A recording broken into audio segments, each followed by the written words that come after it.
چند دھاگے ہیں جن میں بندہ بندھا ہوتا ہے. وہ پرواز بھی کرنا چاہے تو اللہ تعالیٰ کی طرف پرواز نہیں کر سکتا. وہ دھاگے ہمارے دشمن ہیں، انہوں نے ہمیں گرفتار کیا ہوا ہے. کون کون سے دھاگے ہیں؟ بزرگ نے جو لفظ دشمن بنایا نا، وہ بڑا سوچ کے بنایا ہے. دشمن کے 4 حرف ہیں اور ہر حرف ایک دشمن کی نشاندہی کرتا ہے. تو دشمن کا لفظ ہی بتاتا ہے کہ دشمن کون کون سے ہیں. سب سے پہلا دشمن ہمارا دال سے دنیا، دنیا کی رنگینیاں. نبی اسلام نے فرمایا الدنیا حلوبۃ خضرۃ، بڑی میٹھی، بڑی سرسبز. صاف ظاہر ہے کہ میٹھی چیز کھانے کو زیادہ دل کرتا ہے. سرسبز منظر دیکھے تو انسان کا جی نہیں بھرتا. اسی طرح دنیا سے بھی دل نہیں بھرتا. جتنی اللہ دے دے اور زیادہ، پھر دے دے پھر اور زیادہ. چنانچہ فرمایا کہ انسان کا پیٹ مال سے نہیں بھرتا، انسان کے پیٹ کو قبر کی مٹی ہی بھرتی ہے. ایک جنگل سونے کا بنا ہوا دے دے تو وہ تمنا کرے گا کہ ایک جنگل اور بھی ہوتا. ایسا یہ دنیا الجھا لیتی ہے. مسئلہ کیا ہے دنیا میں؟ لمبی امیدیں. میں جی فیکٹری لگانے میں مصروف ہوں، لگ گئی تو پھر میں آؤں گا مسجد میں. اب جی میں نے ایکسپینشن میں مصروف ہوں، اب ایک پلانٹ لگ گیا، اب دوسرے پلانٹ میں مصروف. ایک دکان کامیاب، اب دوسری دکان میں مصروف. ایک ملک میں برانچ کامیاب، اب دوسرے برانچ میں مصروف. لمبی امیدیں، اس کی حد نہیں ہے. تو لمبی امیدوں کی وجہ سے یہ بندے کو الجھائے رکھتی ہے، جس وجہ سے انسان موت کی تیاری نہیں کر پاتا. چنانچہ یہ دنیا دشمن ہے. پہلے دل میں آتا ہے کہ ہمیں پارلیمنٹ کا ممبر بننا چاہیے. پھر جب بن جاتا ہے تو پھر کہتے ہیں نہیں اب ہمیں وزیر بننا چاہیے. پھر وزیر بنتا ہے تو نہیں وزیر اعظم بننا چاہیے. حد نہیں ہے کوئی. اور اگر بن بھی جائے تو پھر کہتا ہے کہ ہمیشہ مجھے ہی رہنا چاہیے. انتہا نہیں ہے اس کی. تو دیکھیے کہ دنیا اس لیے دشمن بنتی ہے کہ وہ بندے کو لمبی امیدوں میں ڈال دیتی ہے، اور لمبی امیدوں میں پڑھ کے انسان پھر آخرت کی تیاری نہیں کر پاتا. تو جو چیز موت سے غافل کرے وہ دشمن. تو پہلا دشمن انسان کے لیے دنیا. اس کی جو چمک دمک ہے یہ بندے کو الجھائے رکھتی ہے. بندے کا دل کرتا ہے اور کمائے اور جائے، سمیٹے. ابھی سمیٹ نہیں پاتا کہ موت پہلے آ جاتی ہے، جانا پڑ جاتا ہے. تو پہلی دشمن ہمارے لیے دنیا. اسی لیے اللہ تعالیٰ نے جب سے دنیا کو بنایا آج تک دنیا کو اللہ نے محبت کی نظر سے نہیں دیکھا. وجہ کیوں؟ یہ اللہ سے بندے کو غافل کرتی ہے، اللہ کو بری لگتی ہے. امتحان ہے نا. اللہ نے اس کو مختلف لذتوں سے اس کے اوپر لذتوں کا پردہ ڈال دیا ہے. بندہ لذتوں میں مصروف. امام غزالی رحمۃ اللہ علیہ نے بڑی پیاری مثال سے بات سمجھائی. فرماتے ہیں ایک بندہ جا رہا تھا، پیچھے شیر دھاڑنے کی آواز آئی تو وہ گھبرایا. کوئی درخت بھی نہیں تھا کہ جس کے اوپر چڑھے، کنواں قریب تھا. اس نے کہا میں کنویں میں چھلانگ لگا لیتا ہوں، شیر چلا گیا تو باہر آ جاؤں گا. جب نیچے دیکھا تو کنویں کے پانی میں ایک سانپ تیر رہا تھا. اب وہ چھلانگ بھی نہیں لگا سکتا. پھر سوچا کہ اچھا یہ دیوار کے ساتھ گھاس اگی ہوئی ہے نا، میں اس کو پکڑ کے لٹک جاتا ہوں. تو کنویں کی دیوار کے گھاس کو پکڑ کے وہ لٹک گیا. اوپر شیر انتظار کر رہا ہے، نیچے سانپ اس کے انتظار میں ہے، اور یہ درمیان میں گھاس پکڑ کے لٹک رہا ہے. اتنے میں اس نے کیا دیکھا کہ دو چوہے ہیں، ایک کالا اور ایک سفید، اور وہ اسی گھاس کو کاٹ رہے ہیں جس کو پکڑ کے لٹک رہا تھا. اور پریشانی. اب اس نے دائیں بائیں دیکھا تو اسے اپنے قریب ایک شہد کا چھتا نظر آیا. مکھیاں نہیں تھیں مگر وہ شہد سے بھرا ہوا تھا. اب اس کے دل میں ایک خیال آیا، ذرا چکھوں تو صحیح اس کا ذائقہ کیسا ہے.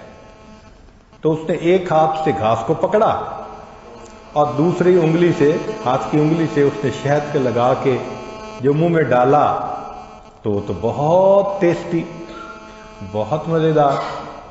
اب وہ شہد چاٹنے میں لگ گیا. جب شہد چاٹنے میں لگ گیا، نہ اسے شیر یاد ہے، نہ اسے سانپ یاد ہے، نہ اس کو سفید کالا چوہا یاد ہے، بس وہ شہد چاٹنے میں لگا ہوا ہے.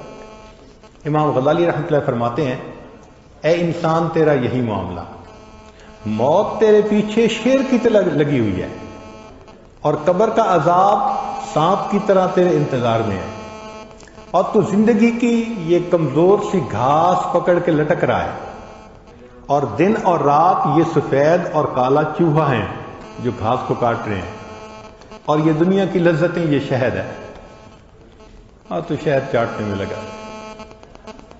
اور واقعی بندہ اتنا خواہشات میں پڑ جاتا ہے اس کو احساس ہی نہیں ہوتا، موت یاد ہی نہیں ہوتی. تو اس لیے کیونکہ انسان لمبی امیدوں میں پڑ جاتا ہے، موت سے غافل ہو جاتا ہے، اس لیے دنیا دشمن ہے. دوسرا دشمن ہمارا، دشمن کے لفظ میں دوسرا حرف کون سا ہے؟ شین. شین سے شیطان. یہ بدبخت ہمارا پکا دشمن ہے. رب کریم نے فرمایا، ان الشیطان لکم عدو فاتخذوہ عدوا. شیطان تمہارا دشمن ہے، تم اس کو پکا دشمن ہی بنا کے رکھو. یہ چاہتا ہے کہ میں اللہ کے دربار سے دھتکارا گیا، انسان بھی ایسا ہی عمل کرے کہ یہ بھی دھتکارا جائے. چنانچہ وہ انسان کے ایمان کا دشمن ہے. ہر وقت اس کوشش میں ہے کہ کوئی ایسا گناہ کروائے کہ جس گناہ سے ایمان ختم ہو جائے. یہ ٹارگٹ ہے. وہ کبھی انسان کا خیر خواہ نہیں ہو سکتا، ہمیشہ بدخواہ ہوگا. اور یہ بھی مصیبت کہ وہ ہمیں دیکھتا ہے، ہم اسے نہیں دیکھ سکتے. نوجوان سوچتے ہیں کبھی نظر آ جاتا تو چلو جو جوتے ہم بھی لگا لیتے، لیکن نہیں، وہ دیکھتا ہے، ہم نہیں دیکھتے. پھر اس کو کھانے پینے کا مسئلہ بھی نہیں، ہمیں تو ضرورتیں ہیں، حاجتیں ہیں سونے کی، نہ اسے سونا نہ اسے کھانا پینا. وہ بدبخت بنفس خبیث ہر وقت ہمارے ساتھ موجود، بہکانے کے لیے. پھر اس کی عیال بھی بہت ساری ہے. چنانچہ ایک بندے کے ساتھ ایک شیطان نہیں ہوتا. حدیث پاک میں ہے، غیر محرم عورت گھر سے باہر نکلتی ہے، اس کے ساتھ 70 شیطان پیچھے چلتے ہیں. اب ایک ایک کے ساتھ 70 شیطان. اور وہ کیا کرتے ہیں کہ بس انسان کے ذہن میں آئیڈیا ڈالتے رہتے ہیں، یہ گناہ یہ گناہ.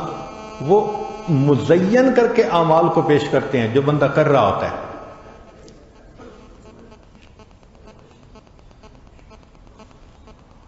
کہ تیری نیکیاں تو بہت اچھی ہیں، تو بہت کچھ کر رہا ہے. چنانچہ خواب میں کوئی اچھی صورت دیکھ لیتے ہیں اور خواب میں ان کو کہہ دیا جاتا ہے جی نبی علیہ السلام کی زیارت ہوئی، تو بڑے فریفتہ ہوتے ہیں، حالانکہ فرض نمازیں قضا ہو رہی ہوتی ہیں. اب جس بندے کی فرض نماز قضا ہو اور وہ خواب میں کسی اچھی صورت کو دیکھ کے یہ خیال کر لے کہ مجھے دیدار ہوا، اور اس پہ وہ اپنا مرید بن جاتا ہے، اپنے نفس کا مرید. خود پہ فریفتہ ہوتا ہے، میں جی زیارت کر چکا ہوں. یہ خواب و خیال ہیں، حقیقت میں تو فرض ضائع ہو رہے ہیں نا. تو اس لیے شیطان دھوکہ بڑا دیتا ہے، کسی کو کسی طرح سے، کسی کو کسی طرح سے.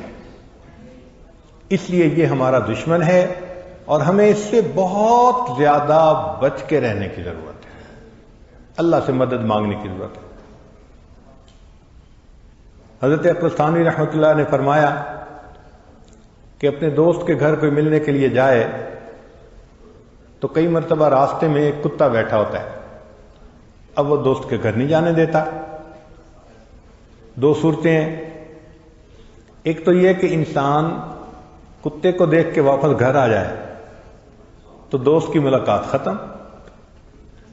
دوسرا یہ ہے کہ اس کتے سے لڑنے لگ جائے تو بھی وقت نکل جائے گا ہاتھ سے. اور ایک تیسری صورت ہے کہ اس دوست کو کہے کہ پلیز اس کو اشارہ کر دیں، تو وہ کتے کا نام لے کے پکارے گا. ہم نے دیکھا مالک جب کتے کا نام لے کے کہہ دیتے ہیں نا، وہ ایک کونے میں جا کے بیٹھ جاتے ہیں. تو فرماتے ہیں کہ اس کا یہی طریقہ ہے کہ یہ شیطان اللہ رب العزت تک جو راستہ جاتا ہے اس راستے کا ایک کتا ہے، رکاوٹ ہے. ہم نہیں اس سے لڑ سکتے. اللہ سے ہم رجوع کریں، اللہ اس مصیبت کو یہاں سے نکال دیجیے، اللہ تعالیٰ اس سے جان چھڑا دیں گے. اس لیے رابعہ بصریہ اتنی خوبصورت دعا کرتی تھی کہ اللہ، جس طرح آپ نے آسمان کو زمین پر گرنے سے روک دیا، شیطان کو مجھ پہ مسلط ہونے سے روک دیجیے. کیا خوبصورت دعا ہے. اے اللہ، جس طرح آپ نے آسمان کو زمین پر گرنے سے روک دیا، شیطان کو مجھ پر مسلط ہونے سے روک دیجیے. تو اللہ تعالیٰ پھر روک دیتے ہیں. اس لیے فرمایا جب شیطان نے قسم کھائی تھی نا، میں بہکاؤں گا، سب کو ورگلاؤں گا، وَلَا تَجِدُ أَكْثَرَهُمْ شَاكِرِينَ، اللہ دیکھیں اکثر تیرے ناشکرے. اللہ نے فرمایا تھا کہ اِنَّ عِبَادِي لَيْسَ لَكَ عَلَيْهِمْ سُلْطَانٌ، شیطان جو میرے بندے ہوں گے نا، تیرا داؤ ان پہ نہیں چلے گا. تو اللہ بچا لیتے ہیں اپنے پسندیدہ بندوں کو شیطان کے ہتھ کنڈوں سے. تو اللہ کی طرف رجوع کریں. اور اگر اللہ کی مدد ساتھ نہ ہو، وَقَيَّدْنَا لَهُمْ قُرَنَاءَ فَزَيَّنُوا لَهُمْ مَا بَيْنَ أَيْدِيهِمْ وَمَا خَلْفَهُمْ. پھر یہ جو قرین ہے نا، یہ برا ساتھی، یہ پھر اعمال کو مزین کر کے پیش کر دیتا ہے اور انسان کو خاسرین میں سے بنا دیتا ہے. تو شیطان سے انسان کبھی بھی مطمئن نہیں ہو سکتا.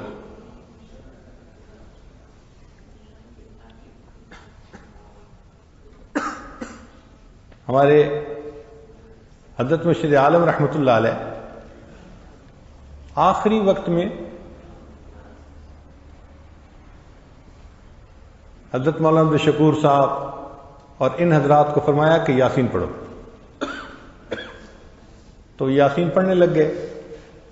پھر کچھ طبیعت سنبھلی تو بتلایا کہ میں نے شیطان کو دیکھا، اس کو بھگانے کے لیے میں نے قرآن کی تلاوت شروع کروائی. آپ بتائیے، ایسے کاملین کے آخری وقت میں بھی یہ ٹلتا نہیں ہے. امام احمد بن حنبل رحمۃ اللہ علیہ آخری لمحے میں شاگرد کلمہ پڑھ رہے ہیں اور حضرت جواب میں فرماتے ہیں لا، پھر کہتے ہیں لا. جب چند دفعہ لا کہا تو شاگرد بڑے کنفیوز کہ پورا کلمہ کیوں نہیں پڑھ رہے. اللہ نے کیا صحت کچھ بہتر ہو گئی تو شاگردوں نے کوسچن پوچھا کہ حضرت ہم کلمہ پڑھ رہے تھے، آپ صرف لا پڑھ رہے تھے. حضرت نے فرمایا اس وقت شیطان بدبخت میرے سامنے تھا اور مجھے کہہ رہا تھا احمد بن حنبل تو ایمان بچا کے چلا گیا، اور میں کہہ رہا تھا لا، ابھی نہیں. اے شیطان بدبخت، جب تک میرا آخری سانس نکل نہیں جاتا میں تیرے مکر سے امن میں نہیں. تو آخری لمحے تک ہمیں یہ خطرہ سر پہ ہے. چین کی بنسی دنیا میں نہیں بجا سکتے کہ جی اب پرواہ نہیں ہے. فکر لگی ہوتی ہے. تو شیطان دشمن ہے، اس لیے اس سے بھی ہمیں محتاط رہنا چاہیے. تو پہلا دشمن دنیا اور دوسرا دشمن شیطان. تیسرا دشمن میم کے حرف سے بنے گا، اور میم سے مراد مخلوق. مخلوق سے کیا مراد؟ نفسانی محبتیں. کبھی ادھر پھنس گئے، کبھی ادھر پھنس گئے. اور یہ جتنی محبتیں ہوتی ہیں یہ سب انسان کو اللہ سے دور کر دیتی ہیں. سب انسان کو اللہ. اور یاد رکھنا کہ جو شخص ناجائز تعلقات میں گرفتار ہوتا ہے نا، اس پر جھوٹ کا دروازہ کھل جاتا ہے. وہ ایک جھوٹ بولتا ہے، اس جھوٹ سے بچنے کے لیے پھر کئی جھوٹ اور بولتا ہے، پھر اتنے جھوٹوں سے بچنے کے لیے اور جھوٹ بولتا ہے، حتیٰ کہ اس کو جھوٹی قسمیں کھانی پڑ جاتی ہیں. ہمیں ایک صاحب نے بتایا کہ میں فسق و فجور کی زندگی میں تھا، تو میری بات نکل گئی، تو والد نے مجھے بلایا اور ڈانٹ رہے تھے اور مارنا چاہتے تھے، تو میں نے جھوٹی قسم کھا لی کہ میرا کوئی تعلق نہیں ہے. اللہ اکبر. اور اس کی آنکھوں سے آنسو ٹپک رہے تھے کہ اب مجھے احساس ہوا کہ میں نے کتنا بڑا گناہ کیا کہ میں نے صرف والد کی سزا سے بچنے کے لیے یہ کہا تھا کہ اگر میرا اس کے ساتھ تعلق ہو تو مجھے کلمے پہ موت نہ آئے.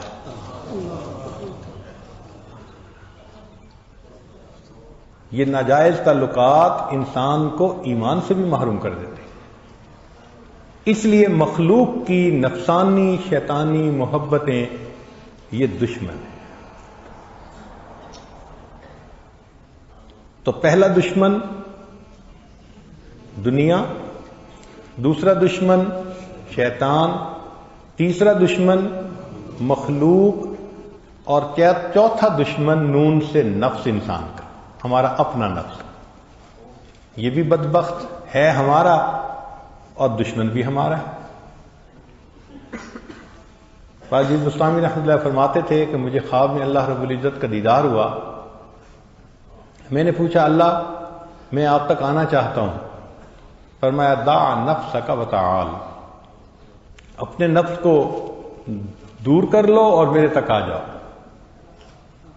تو نفس کو قابو کرنا، اس کی اصلاح کرنا، اس کی خواہشات کو توڑنا، یہ اہم ہے. اس کے بغیر اللہ کا وصل حاصل نہیں ہو سکتا.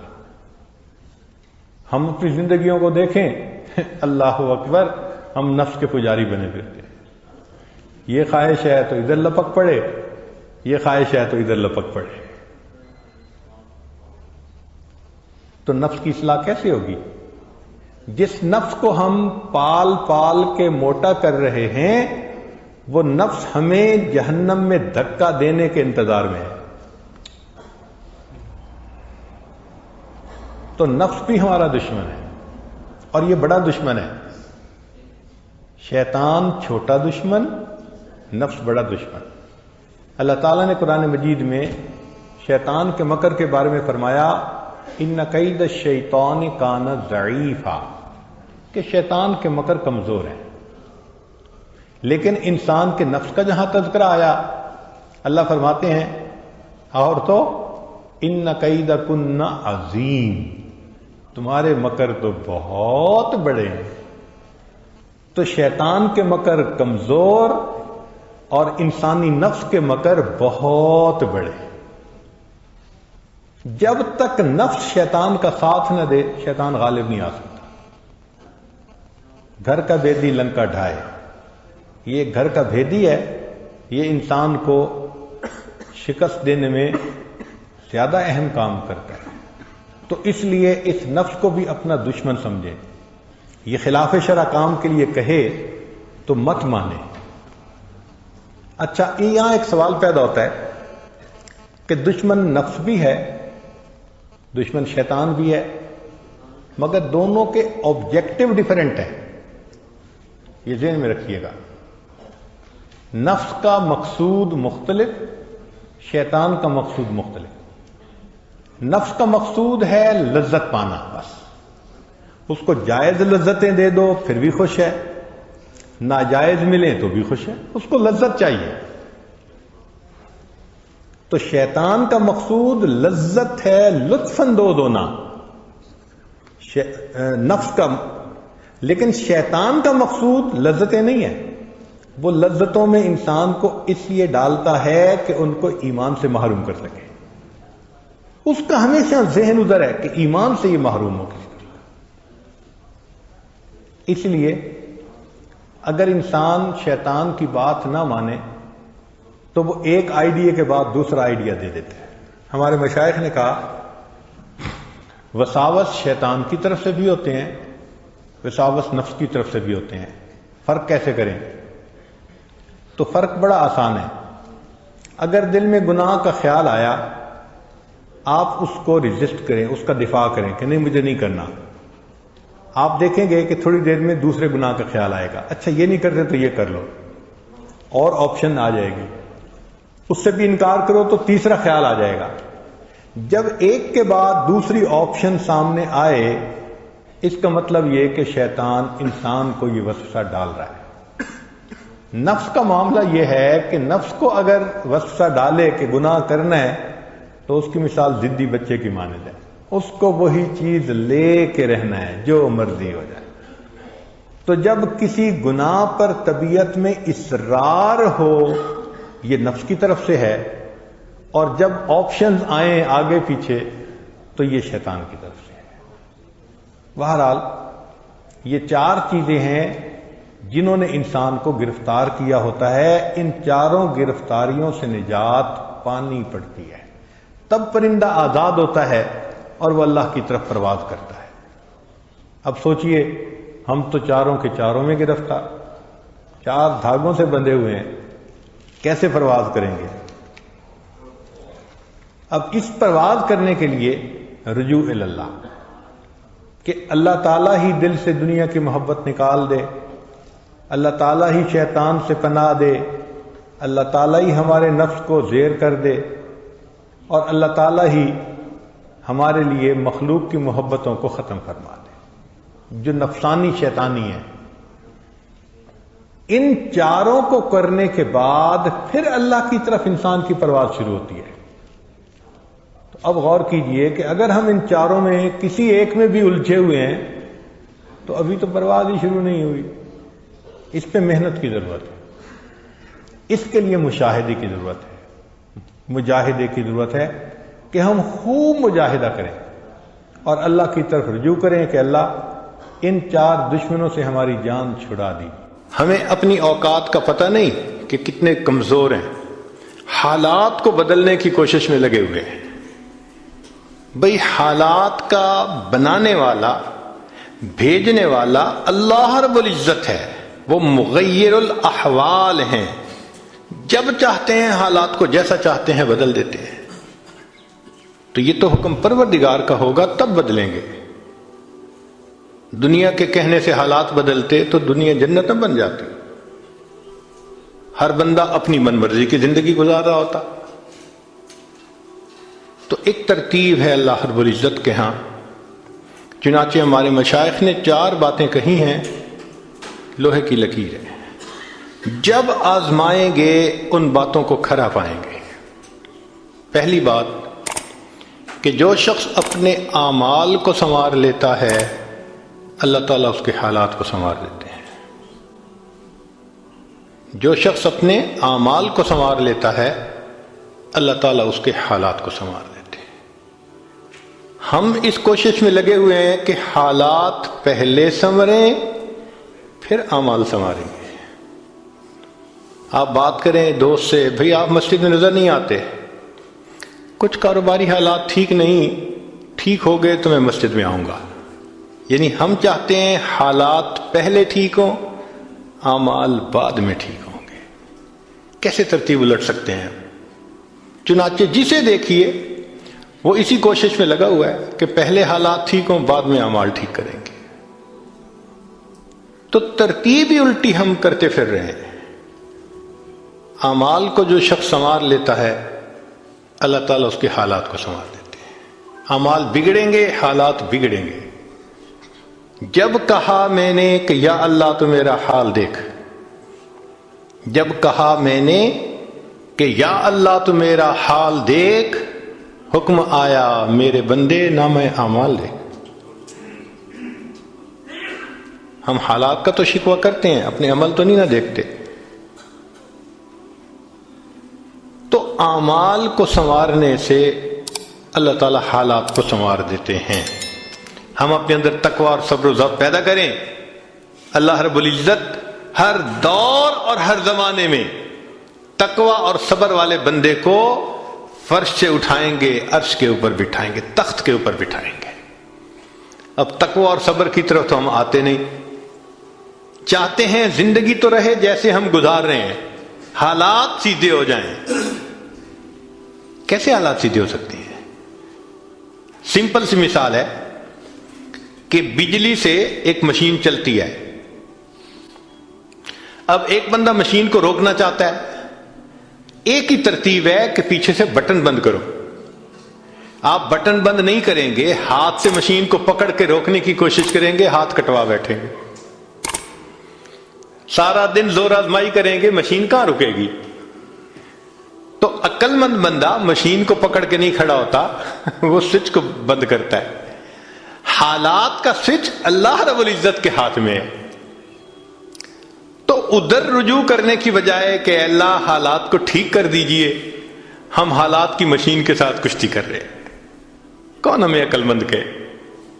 تو پہلی بات، جو شخص اپنے اعمال کو ٹھیک کر لیتا ہے اللہ رب العزت اس کے حالات کو ٹھیک کر دیتے ہیں.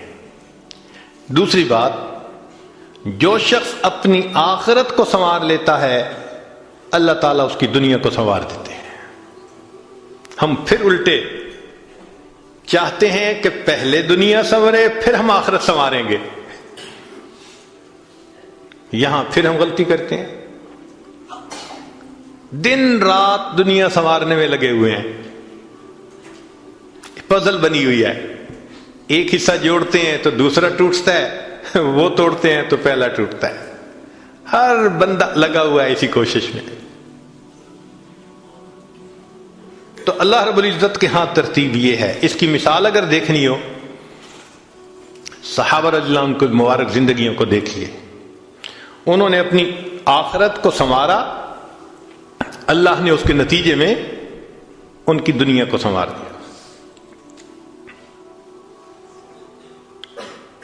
بات کیا تھی کہ نہ کیسر و کسرا سے دبے چند وہ لوگ کے اونٹوں کے چرانے والے، اور جن کو کافور پہ ہوتا تھا نمک کا دھوکا، بن گئے دنیا کی تقدیر بدلنے والے.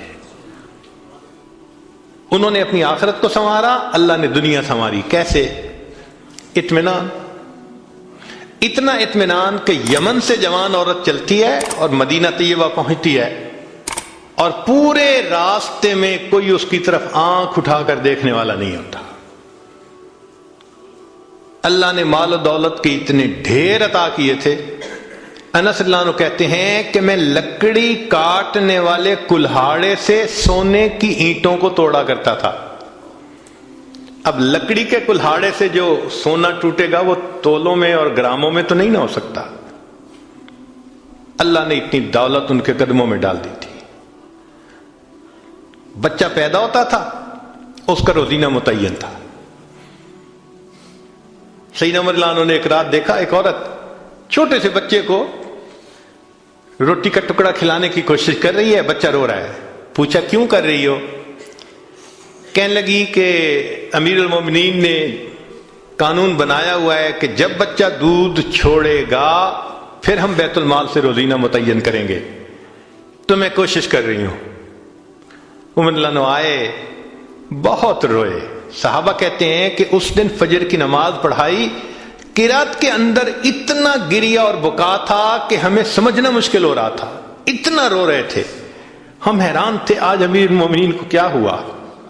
نماز پڑھانے کے بعد منبر پر بیٹھے، عمر کے اوپر اللہ رحم کرے، اس نے کتنے بچوں کی جان لی ہوگی. مقصد یہ تھا کہ میں نے جو یہ قانون بنایا تو کتنی ماؤں نے معصوم بچوں کے دودھ چھڑوائے ہوں گے اور وہ دودھ سے محروم ہوں گے میری وجہ سے۔ پھر اعلان فرمایا کوئی ماں بچے کو دودھ جلدی مت چھڑوائے، جس دن بچہ پیدا ہوگا اسی دن بیت المال سے وظیفہ متعین کر دیا جائے گا۔ آج سے 1400 سال پہلے تو انہوں نے اپنی آخرت کو سنوارا، رب کریم نے اس کے بدلے ان کی دنیا کو سنوار دیا۔ قرآن مجید میں اللہ تعالیٰ فرماتے ہیں وَلَوْ أَنَّ أَهْلَ الْقُرَىٰ آمَنُوا وَاتَّقَوْا، اگر یہ بستی دیسوں والے ایمان لاتے، تقوی کو اختیار کرتے، لَفَتَحْنَا عَلَيْهِمْ بَرَكَاتٍ مِّنَ السَّمَاءِ، ہم ان کے لیے آسمان سے برکتوں کے دروازے کھول دیتے۔ تو ترتیب یہی ہے کہ جو آخرت کو سنوارتا ہے، اس کوشش میں لگتا ہے، دنیا اس کا سایہ ہے۔ اللہ دنیا کو خود بخود سنوار دیتے ہیں، الگ سے محنت نہیں کرنی پڑتی۔ مثال کے طور پہ جو بندہ سچ بولتا ہے تجارت میں، اللہ تعالیٰ اس کی تجارت کو خود سنوار دیتے ہیں۔ قسم اٹھا کے یہ بات کہی جا سکتی ہے کہ سچ بولنے والا تاجر کبھی مفلس نہیں ہو سکتا۔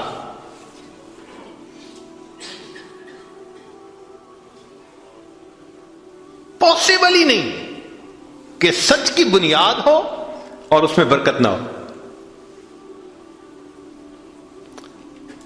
تو دو باتیں ہیں، جو شخص اپنے اعمال کو سنوارتا ہے اللہ تعالیٰ حالات کو سنوار دیتے ہیں، جو اپنی آخرت کو سنوار لیتا ہے اللہ تعالیٰ اس کی دنیا کو سنوار دیتے ہیں۔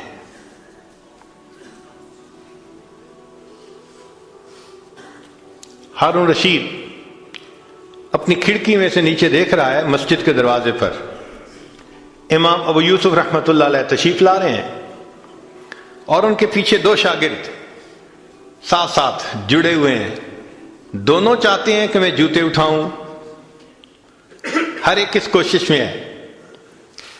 جب امام ابو یوسف رحمۃ اللہ نے جوتے اتارے تو ان میں سے ایک بچے کا ہاتھ ایک جوتے پہ پڑا، دوسرے کا ہاتھ دوسرے جوتے پہ پڑا، دونوں نے ایک ایک جوتا اٹھا لیا۔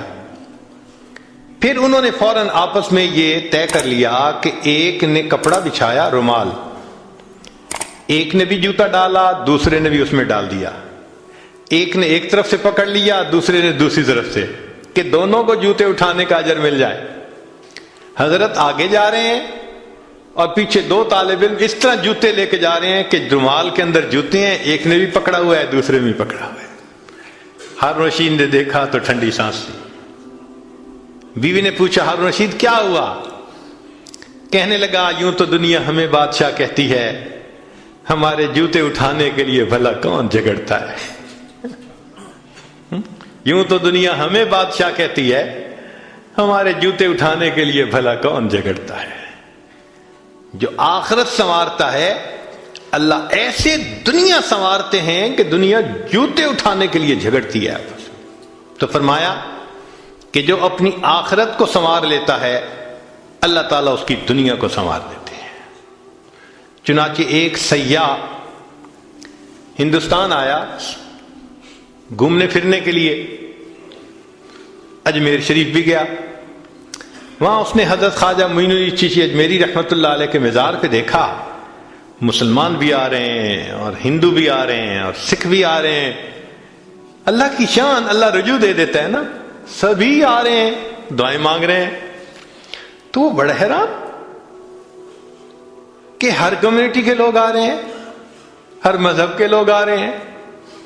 تو جب واپس گیا تو بیوی نے پوچھا کہ بتائیں آپ نے کون سی انوکھی چیز وہاں دیکھی؟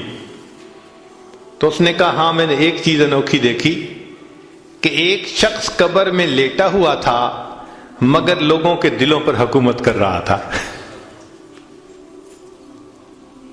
ایک شخص قبر میں لیٹا ہوا تھا مگر لوگوں کے دلوں پہ حکومت کر رہا تھا۔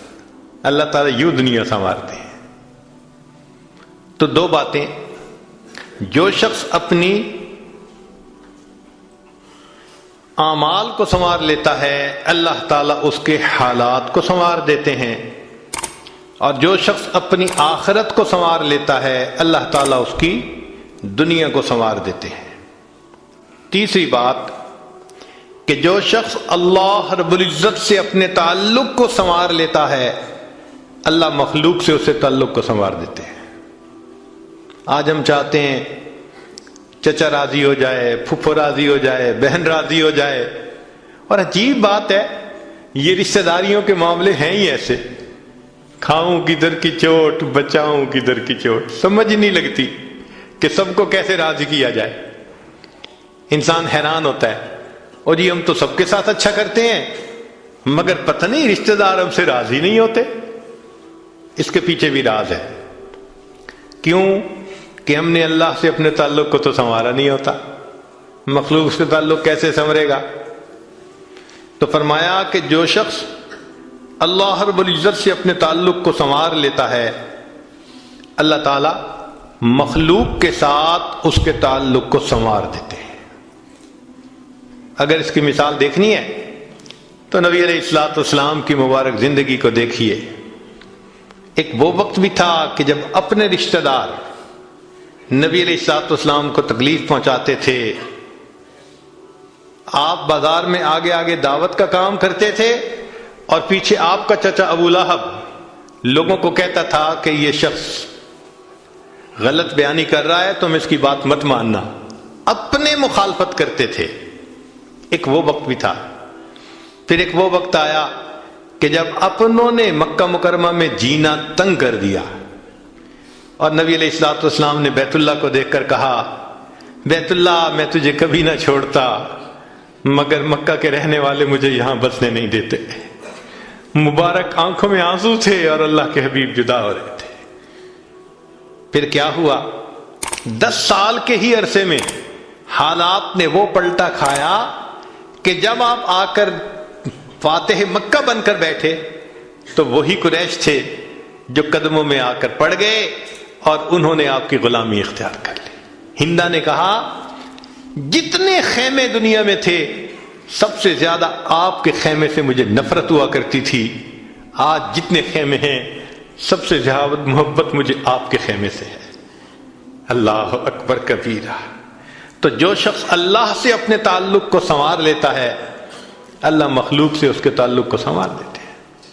فضیل بن عیاض رحمۃ اللہ علیہ فرماتے ہیں مجھ سے جب بھی اللہ تعالیٰ کی نافرمانی ہوئی، مجھ سے جب بھی اللہ تعالیٰ کی نافرمانی ہوئی میں نے اس نافرمانی کا اثر اپنے ماتحتوں کے اندر دیکھا۔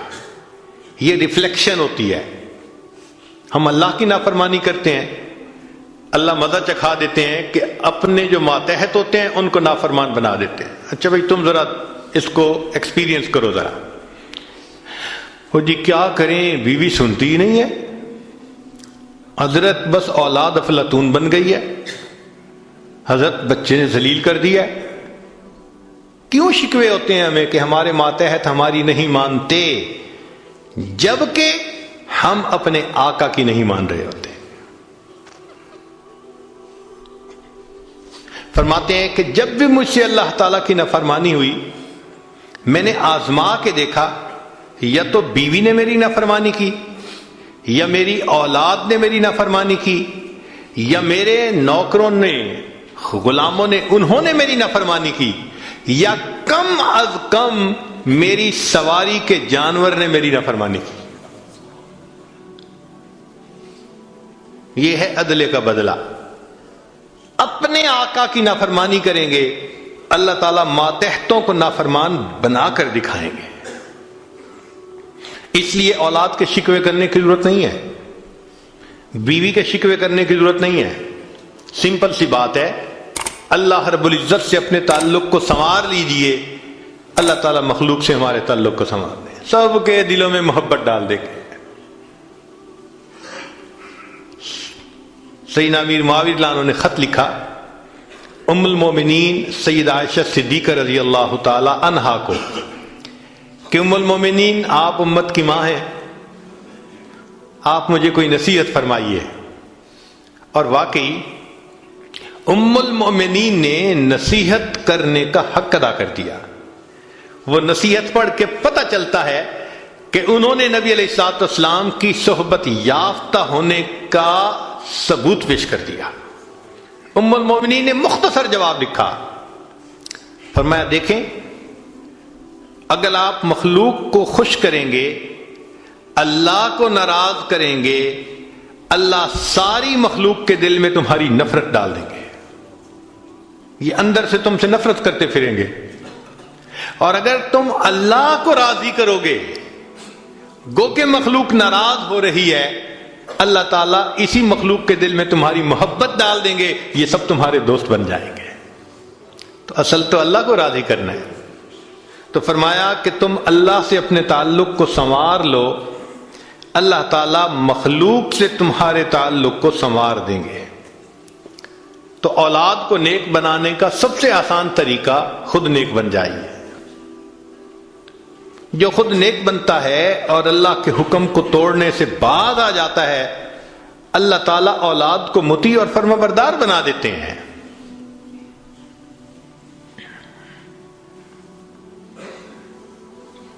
تو اب تک 3 باتیں.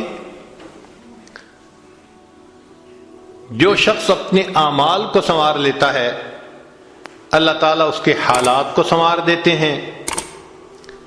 جو اپنی آخرت کو سنوار لیتا ہے، اللہ اس کی دنیا کو سنوار دیتے ہیں. جو شخص اللہ رب العزت سے اپنے تعلق کو سنوار لیتا ہے، اللہ مخلوق سے تعلق کو سنوار دیتے ہیں. حدیث مبارکہ میں ہے، جب بندہ عبادت کرتا ہے اور اللہ تعالیٰ خوش ہو جاتے ہیں، دعا جبرائیل، اللہ تعالیٰ جبریل علیہ السلام کو بلاتے ہیں اور بتلاتے ہیں کہ جبرائیل میں فلاں بندے سے محبت کرتا ہوں. تو جبرائیل علیہ السلام آسمانوں پر اعلان کرتے ہیں کہ آسمان کے فرشتوں، اللہ تعالیٰ فلاں بندے سے محبت کرتے ہیں. یہ اعلان سن کر سارے فرشتے اس بندے سے محبت کرنے لگ جاتے ہیں. پھر جبریل علیہ السلام زمین پر آتے ہیں اور زمین پر آ کر پھر اعلان کرتے ہیں کہ لوگوں، فلاں شخص سے اللہ تعالیٰ محبت کرتے ہیں. ثم یودع له القبول فی الارض، پھر اللہ اس شخص کے لیے زمین میں قبولیت رکھ دیتے ہیں. پرائے اپنے بن جاتے ہیں، دشمن دوست بن جاتے ہیں، مخالفین کے دلوں میں بھی اللہ ان کی محبت اور عظمت ڈال دیتے ہیں. تو مخلوق سے تعلق سنوارنے کا یہ ہے سب سے بہترین طریقہ. کس کس کے پیچھے بھاگیں گے، کس کس کی منت سماجت کریں گے؟ بہتر نہیں کہ ہم ایک ہی کو منا لیں. جس نے اللہ کو منا لیا، اللہ تعالیٰ مخلوق کے ساتھ اس کے تعلق کو سارا ٹھیک فرما دیں گے. چوتھی بات کہ جو شخص دن کے اعمال کو سنوار لیتا ہے، اللہ تعالیٰ اس کے رات کے اعمال کو سنوار دیتے ہیں.